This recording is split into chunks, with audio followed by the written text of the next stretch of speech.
Okay, folks, so just do our weekly update again. It's been a week of mixed emotions, I suppose, is the easiest way to start it out. Very, very disappointing with comments from the likes of Leo Varadkar, where he talked about he'd be very disappointed if the scheme wasn't up and running by the end of the year. I think that's an understatement of the year, and this was in response to a question posed by Rose Conway Walsh out of Mayo. And I fear when I hear the likes of that because, as I said before, they tend to kite fly with these sorts of statements and see how it'll wash and so on. And usually it's not far from reality. And that's a massive difference to what we were led to believe was going to happen. Now, again, depending on who you're talking to, others they're either in denial or they know more than they're letting on, where they come across and say, no, we believe it'll be a lot sooner than that. We had the housing department talk about September time, and the minister back before Christmas. The expectation was that we were going to be seeing something before the Easter recess. So, what do we believe here? It's just indicative of the sort of frustrations that we seem to have to go through in the absence of anything structured. But we'll come on to structure in a second. The other thing that was disappointing this week was prime time. We had the housing minister on there. We had Owen O'Brien on from Sinn Féin. It was, touted the big heavyweight bout. I thought it was lightweight at best, and I thought, again, in terms of our own campaign, the 2.2 billion, the biggest, campaign of it or a scheme of its kind in the history of the state, happened to be mentioned in the closing seconds of the overall interview. So Fran McNulty, RTE, it was plain to see that this didn't really feature on his radar, and it didn't seem to feature on the radar of either Dara O'Brien or Owen, which was extremely disappointing. And I thought it was a bit of a non-event, to be honest. And for the biggest issue in the land in terms of housing, I didn't think it done anybody any justice in there whatsoever, either of the two panel members. A poor show. Um, you know, the other part then was this week was extremely quiet from the officials. Little or nothing coming through here. It's getting more and more difficult to nail them down, to get meetings and so on. So it is disappointing in that regard, and I'll come on to that again as part of the structure going forward. I suppose a bit more positive on that front was being the news of Dara Calleary getting the pathway cleared back into the cabinet again. Dara has an awful lot of experience. Again, channeled correctly, I think he can bring a lot of influence in around that cabinet. Um, but again, that needs to now be translated in terms of the opportunity that's been presented to him into something tangible out the other side. And, that he makes sufficient noises and not be satisfied at having got a seat back. That seat's no good to us if it's not a seat that's creating noise when needed and making things happen.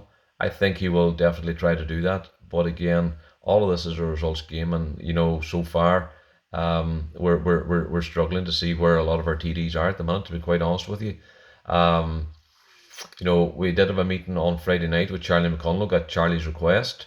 Niall Blaney joined and Martin McDermott joined. Um, but again, at their request to meet with Mag, that was from 8 o'clock to 10 o'clock on Friday night there. Um, we went through a lot of stuff there. We went through the whole issue of foundations. Um, and he's adamant that foundations will be included. He said that from the start. I pointed out that that's in stark contrast to page 17, or sorry, issue 17, I think it's page 8 of 11 on their frequently asked questions, where it in black and white says they're not included. So they need to get the story right. Verbal means nothing at this point until it's in black and white, and we made that point clearly. We asked for help on the planning front. We've got a lot of stuff sitting with planning right now. The exemptions for planning permissions for the likes of the mobile homes, the cabins, the conversions of garages into temporary accommodation, and so on. That's sitting with the housing department, the customs house leg of it, and under the planning division. And I give him the name that we asked him to go chase for us, which he said he would do. SCSI, the terms of reference, we need to see that. This is their big month when they're meant to be coming back now with what our new rates are going to be. Again, we have nothing to tell us, what that's shaping up like. Even the terms of reference as to what's included and not. We talk about the demolition, for example, being very different for the mica pyrite homes compared to an ordinary fire damaged home that has to be, tossed and rebuilt. You don't just land in with a digger and a lorry here and throw all on together. There's an awful lot of recycling, salvaging, all that type of stuff that goes on, needs to be reflected in the costs. We know the remediation plan itself is extremely expensive.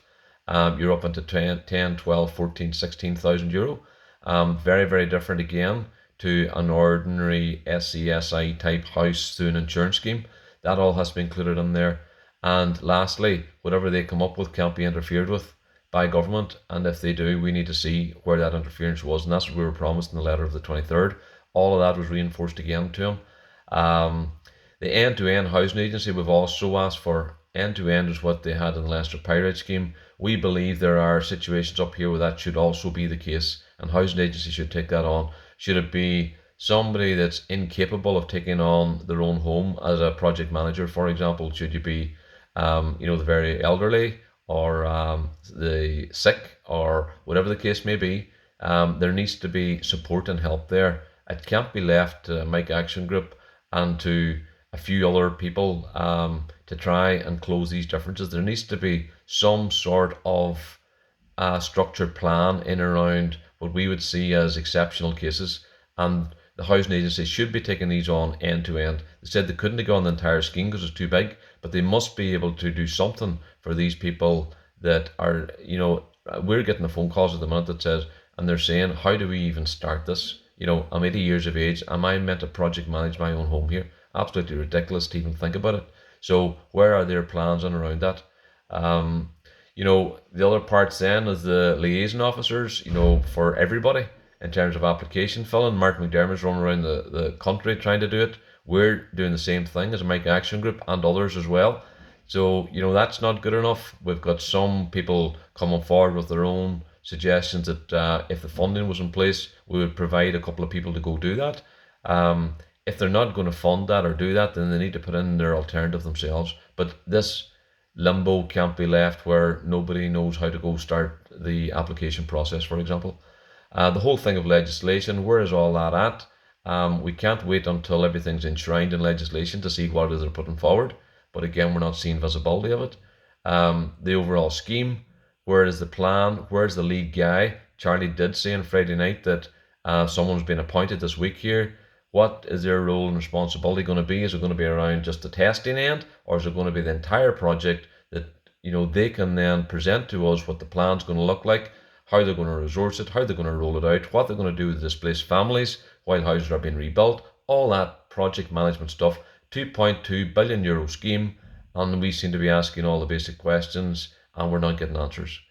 The publication of the same, I'm on an ongoing basis, as you well know, knocking on doors, trying to get information. It needs to be more structured than that. They need to be taking the bull by the horns. So the minister's talking about grasping the nettle. Go grasp that nettle.